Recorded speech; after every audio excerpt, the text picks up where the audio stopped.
Tumayo pa ako dito.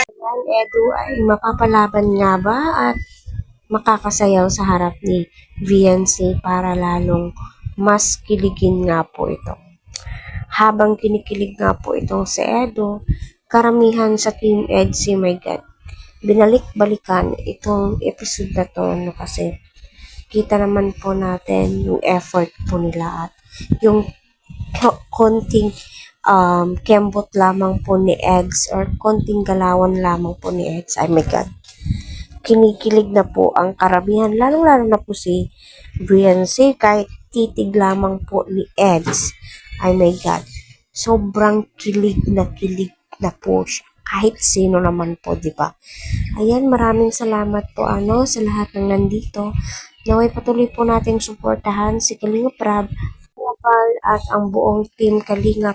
Huwag po natin skip ang kanilang ads, lalong-lalo na po itong si Kalingap Edo. Ano kung napapansin po ninyo sa live ni Kalingap Rab ay doon na nga po sinabi na magfa-fashion daw po itong sila Beyonce, sila Carla, so napakagandang 2024 po, no, para sa mga beneficiary po nila kasi nga napakadaming blessings, lalong-lalo na po ang team EDSI at maraming salamat kay Kalingap Edu sa walang sawang pagsuporta niya kay Beyonce. Tumayo pa ako dito. Tumayo pa ako eh.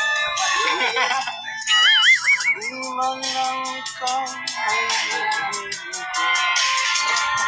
isang bulag. Ayun po mga kalingap, no, halos tabunan na po ni Beyonce ang kanyang buong mukha, kasi nga kinikilig siya sa mga sinasabi ni Edu sa kanya, lalong-lalo na nung sinabi pa ni Eds na sasayaw ako dito, so grabe, no, bagay na bagay po talaga sila, no, wag na sanang pakawalan ni Edu ito, at maraming salamat sa nagbibigay ng mga advice para kay Beyonce na mas i-prioritize yung pag-aaral. So, alam naman po natin na naka-prioritize po talaga yung pag-aaral nila Beyonce.